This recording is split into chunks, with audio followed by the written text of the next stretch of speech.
超わかりづらい。なんかムカついてきたな。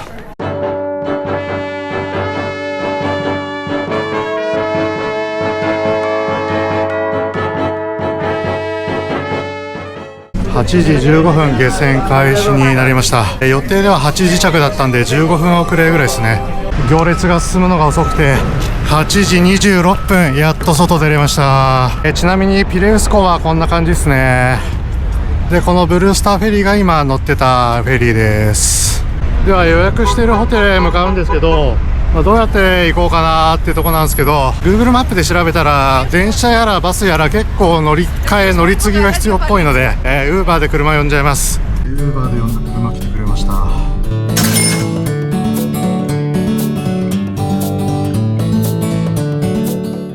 はい、着きました。着いたのはですね、アテネスドットでいいのかなっていうところになります。事前にパスワードとかがメールで送られてきて、無人でチェックインするっぽいですね。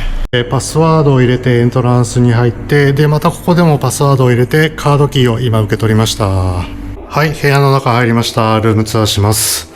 でこちらになかなかでかいベッドですね。タオルが2セットあります。でここに一応作業台があって、テレビとエアコンがありますね。であと冷蔵庫もありました。であとこちらが水回り、洗面台、トイレでシャワーですね。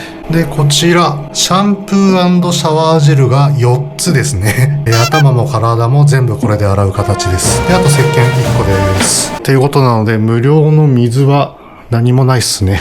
Wi-Fi は遅いです。これは遅い。でこちらのアテネスドット、こちらに3泊します。3泊朝食なし素泊まりでトリップドットコムで予約しまして 27,508 円です。私がホテル探ししてる時、アテネも結構やっぱホテル代高かったんですけど、1泊1万円切ったので悪くないかなと思いますね、今のところ。ちなみにホテルに自販機があって、水 0.5 ユーロってなかなかいいんじゃないですか。ビール1.5 ユーロっぽいですね。時間は9時7分です。とりあえず飯食いに行きましょう。相変わらずこの辺の治安がどうなのかよく分かってないですけど、治安が悪いとされてるところにギリ行かないぐらいの場所なんで、多分大丈夫っしょ。ホテルの目の前の道こんな感じですね。もう壁とかは落書きだらけなんですけど、飲食店があるっぽくて結構明るい雰囲気だから、この辺は大丈夫そうっすね。この辺想像してたよりもずっと賑やかだった。飲食店いっぱいあるし、もう夜9時過ぎでもみんなまだディナーを楽しんでますね。お目当てのお店着きました。ゼスっていうところですね。人気店みたいな、入れっかな。残念ながら満席でした。別の店行きます。ホテルから見て逆側にあるもう一個の候補のお店行こうと思います。来てみたら超人気店だったもう聞くまでもないですね。もうここもやめときましょう。もう時間が時間だから、もう正直何でもいいや。ホテルの近くにあった路上に席を出してたピザ屋でいいや。ピザ屋ですいません、ピザ屋じゃなかったですね。スブラキバーガーホットドッグって書いてあるとこ。注文が赤ワインのグラスとスブラキにしました。でスブラキはチキン2ピースとポーク1ピース。店員のおばちゃんと相談してそんな感じになりました。店の名前はこれみたいですね。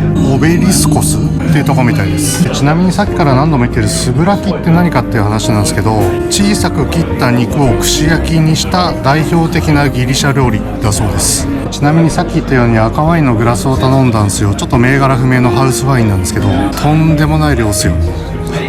わかるかな。これが手のひらなんですけど、とんでもない量です。今まで私の人生で頼んだグラスワインの中で圧倒的に一番量が多いです。いただきます。特別美味しくはないけど飲みやすい赤ワインですね。すごい口当たりが軽い。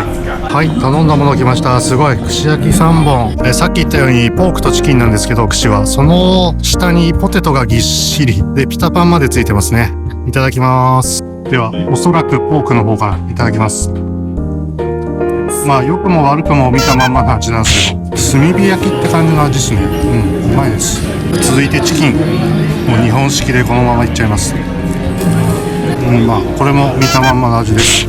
まあっすね。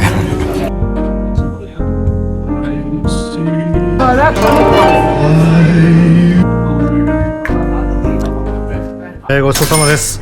お会計14ユーロでした。まあまあでしたね。まあ正直、取り木の方が数倍うまいけど、でもまあまあまあ、満足はできました。で、ホテルのすぐ隣にあるこのスーパーマーケットって書いてあるけど、まあこちらでちょっと飲み物買っていこうと思います。はい、ホテル帰ってきました。先ほどのところで水2本とオレンジジュース買いました。合計で 3.5 ユーロでした。で、明日はですね、アテネ市内の超有名どころ、超人気観光地を観光します。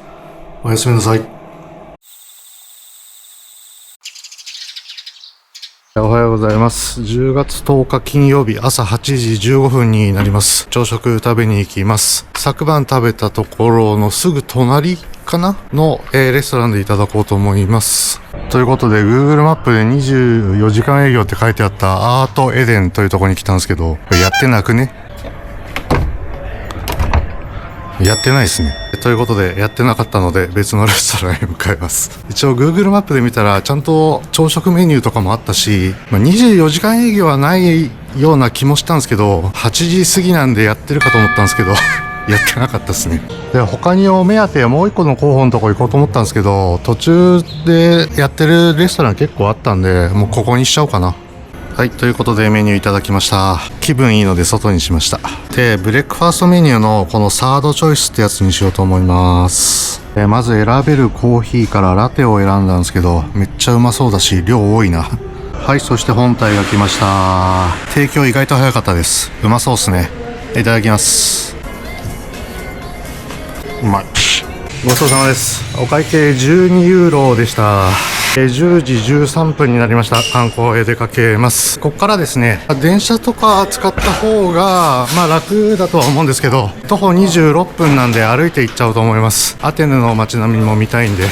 アテネといえば、アテネの観光といえばですね、皆さん誰でも知ってるぐらい有名なアクロポリス、パルテノン神殿。って感じだと思うんですけども、その入場チケットについて今お話ししようと思います。以前はですね、その辺の超有名なところ7つ巡れる共通チケットがあったらしいんですよね。30ユーロの共通チケットがあったらしいんですけど、残念ながらなくなってしまったらしいんですよ。加えてそれぞれの単独チケットも大幅に値上がりしちゃって、あららららって感じなんですけど、私はですね、数日前に、その7つのうちの3つの単独チケットを買いました。なので今日はその3つを中心に観光して回ろうと思います。で、まず最初に行くのはですね、ゼウス神殿というところになります。で、公式サイトでチケット買ってゼウス神殿だけで20ユーロでした。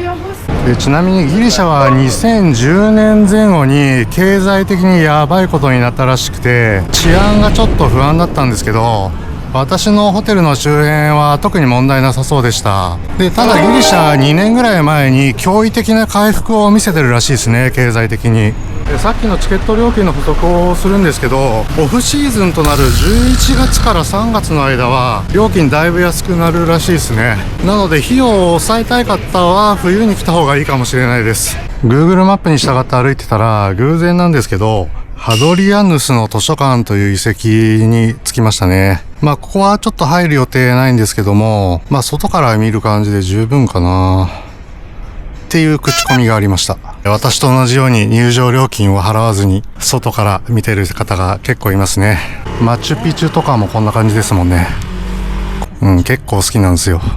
引き続きゼウス神殿に向けて歩いていきます。道端にこんなマネキンがあるのが面白いですね。ヨーロッパって感じですね。はい、こちらゼウス神殿の入り口的な役割にもなってるのかな。ハドリアヌスの門というところになります。こちらも記念撮影してる人がめちゃくちゃいますね。で、そっか、こっちだと逆光にもならないし、こんな感じです。ギリシャとかローマって感じですね。もう最悪な語彙力ですけど。ちなみにこの門の中から見える、内側から見える奥にある高いところがアクロポリスになります。はい、入り口っぽいところに着きました。ここから入場しようと思います。メールで送られてきた e チケットで QR コードをかざして入ってきました。ゼウス神殿です。またのオリンピオンというらしいですね。でですね、今もう私逃げてるんですけど、ゴリゴリに工事中だな。マジかよ。はい、ゼウス神殿でございます。めっちゃ鉄のはしごだらけ。はい。で、このゼウス神殿、こちらはオリュンポス12神の中の最高神であるゼウスに捧げられた神殿ということですね。で、紀元前6世紀に建設が始まったんですけども、完成したのは紀元後の2世紀だそうです。工事中なのは残念だけど、こういうの結構好きなんですよね。めちゃくちゃ久々にイタリアのローマにも行きたくなってきました。逆光ですいませんが、このゼウス神殿本体の外側に岩が飾られてますね。おそらくこれらもゼウス神殿の柱とかの一部だったんでしょうね。逆光にならない裏側に回ってきました。よく見たらこの柱の上の方は細かい装飾がなされているのがわかりますね。ゼウス神殿は以上になります。個人的には工事中じゃないとか、もしくはもっと近くまで行けるとかだったらいいんですけど、やっぱさすがにこれで20ユーロはやりすぎですよ。やっちまった感じです。もちろん歴史好きの方とか古代ローマ帝国のことが好きだとか、そういった方は来ていいんじゃないかなとは思います。はい、ということでゼウス神殿を後にしました。アクロポリスの入場時間までまだ時間あるんですけど、ゆっくりだらだら向かいたいと思います。道中はこんな遊歩道を行きますね。日陰になっているので涼しくて気持ちいい。道端の売店で水買いました。 0.5 ユーロです。安くていいですね。はい、アクロポリスの入場口に着きました。で、入場口2つあるらしくて、こっちはサウスゲートになりますね。11時今32分で、私12時から13時の間で入れるチケットなんですよ。で、ただ前後15分なら入れるっていう噂なので、11時45分から入れるはずなので、もうちょっとだけ待ってから入ろうと思います。はい、11時45分になったので列に並び始めました。ちょうどおそらく私と同じように12時からのチケットの方が入場開始したようです。しかしすごい並ぶね。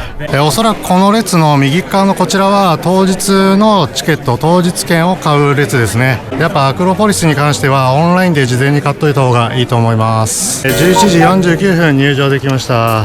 アクロポリスって高いところっていう意味なんですよね。で、そんな単純な意味のアクロポリスの中でも、このアテナイのアクロポリス、これがですね、パルテノン神殿とかがある一番有名なアクロポリスということになります。そしてまだ丘のふもとなんですけども、まず一つ目の名所、ディオニューソス劇場というところです。こちらこちらのディオニューソス劇場はですね、紀元前6世紀に建てられた階段状の巨大な劇場で、およそ1万5000人の観客を収容できるそうです。そんな入る？いや、しかし紀元前6世紀にこんな階段状のものをわざわざ作ったってすごくないですか？こういうのね、よくある話だけど、当時そんな技術あったんすかってやつですよね。で、この劇場の遊歩道を挟んだこちらの柱も味がありますね。めっちゃ触ってみたい。トゥーアクロポリスということで、ここから上り坂が始まりますね。登ってる途中でこんな場所がありまして、アテネ市を綺麗に一望できる場所ですね。アテネって建物ぎっしりだな。続いてですね、イロドアティコス音楽堂というところでございます。何やら今演奏してるので、音声加工してお送りしてると思いますが、すごい、ここも立派な劇場。はい、音楽堂の真正面に回ってきました。この形のせいかどうかはっきりしないけど、結構音楽が綺麗に響き渡ってましたね。ステージ裏の形とかもいかつくていいですね。全然現代でも通用する、現役で通用する。で、その奥のアテネ市内の景色もいい感じ。まだメインのパルテノン神殿についてないけど、それでも見どころだらけです。やば。またちょっと上がってきたらとんでもない人の数が。観光地入るってレベルじゃねえぞ。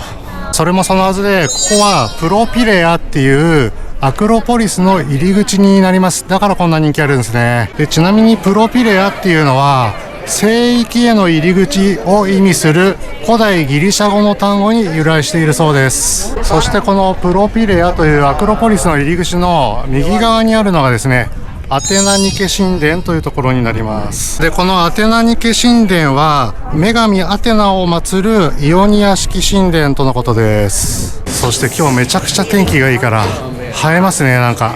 はい、そして見えてきました。泣く子も黙るパルテノン神殿です。いや、すげえ美しい。で、こちらのパルテノン神殿は、アテナイの守護神であるギリシャ神話の女神、アテーナを祀るギリシャ神殿とのことです。紀元前447年に建設が始まって、紀元前438年に完成したそうです。で、ただ装飾等に関しては紀元前431年まで行われていたそうです。ドーリア式建造物という種類にあたるそうで、それの最高峰とみなされているそうです。このパルテノン神殿を含んだアクロポリスは世界遺産になってます。当たり前ですね。当然です。これが世界遺産じゃなかったら何が世界遺産になるんだっちゅう感じ。そしてこのパルテノン神殿のすぐ脇にあるこちらがですね、エレクテイオンという神殿になります。で、こちらのエレクテイオンはアテナとポセイドンを祀るギリシャ神殿とのことですね。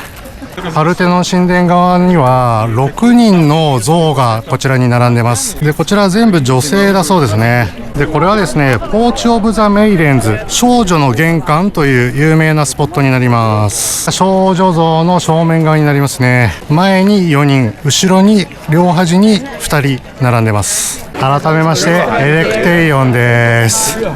からのパルテノン神殿なく子も黙る世界遺産です。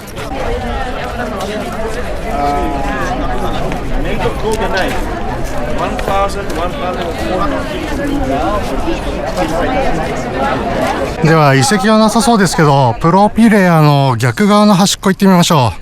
ギリシャ国旗がたなびいてるとこですね。ギリシャ国旗がたなびいてるところまで来ました。ここはビューポイントですね。アテネ市街地のビューポイントです。いや、アテネってこんなに建物いっぱいあると思わなかった。都会っすね。高い建物があるわけじゃないけど、建物でぎっしり詰まってます。そしてここから見るパルテノン神殿もいい感じですね。超綺麗に見えます。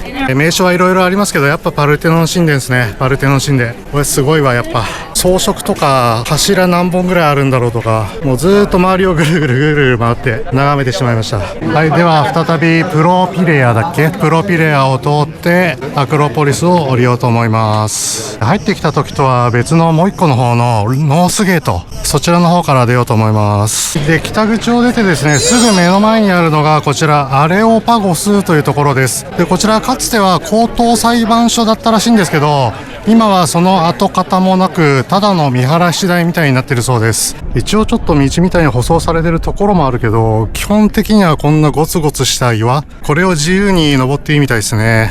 そしてここを登る価値は何といってもアクロポリスでしょう。アクロポリスの見た目がめっちゃいいですね。ただパルテノン神殿までは見えないですね。こっからの画角結構好きです。はい、ではですね、今から事前にチケット買ったの3つありまして、最後の3つ目、古代アゴラというところに向かいます。10月10日、今日10月10日、めちゃくちゃ晴れてるからとはいえ、ずっと日差しを浴びることになるのでかなり暑いです。で、めちゃくちゃ喉乾いてます。なんか乾燥もしてると思う。だから水なしでアクロポリスに入るのは危険だと思います。めっちゃ喉乾く。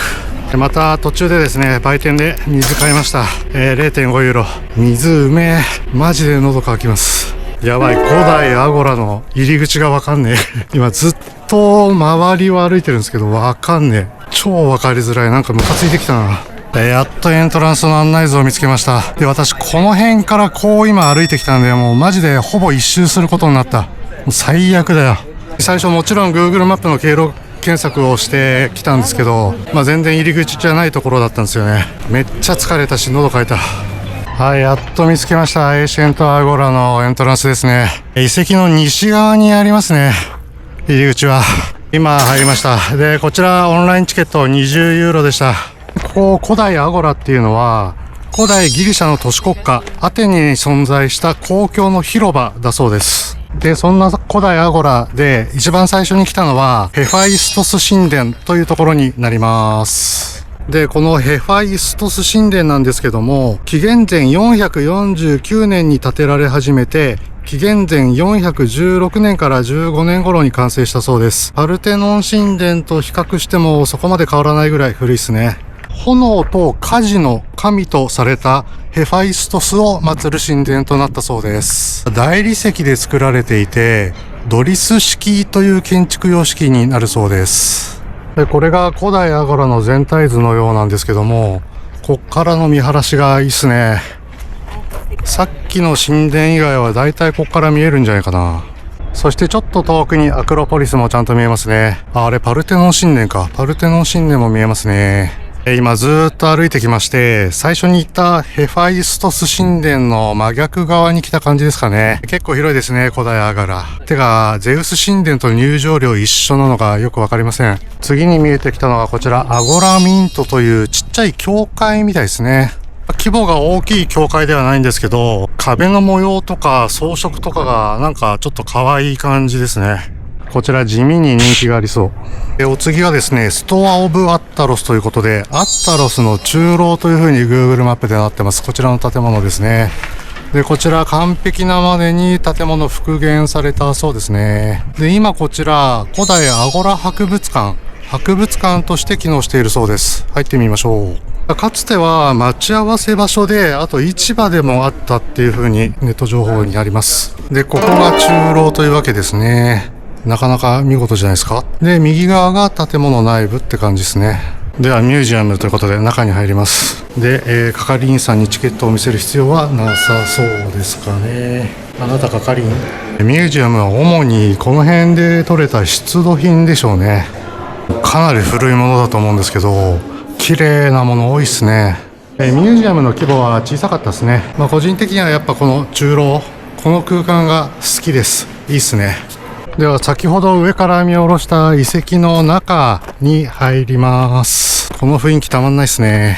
で、こちらがミドルストアというところで、ここも中楼だったところですね。ただ全て崩れ去っているので根元の部分しかないです。そしてやってきたのがですね、オデオン・オブ・アグリッパの音楽堂というところになります。これですね、オデオン・オブ・アグリッパということで。で、こちらは紀元前15世紀頃に作られた音楽堂で、観客の収容人数約1000人ぐらいだったそうですね。ここで音楽を奏でたり、それを楽しむ人で盛り上がってたんでしょうね。多分ね。この古代アゴラ、もう細かいものを含めるともう無数にいくつもあるんですけど、主要なところは大体こんな感じかなと思います。で、今までいろんなところの、名称とか、簡単なご説明をしてきたんですけど、もうそういうの関係なくもうこの見た目が自分好きなんですよね。なんかマチュピチュとか、あと、この前行ったチュニジアのカルタゴ遺跡みたいな、なんかそんな雰囲気が好きなんですよね。ここはなかなか好きな部類です。で、アクロポリスも見えるよっていうところで、いいっすね、古代アゴラ。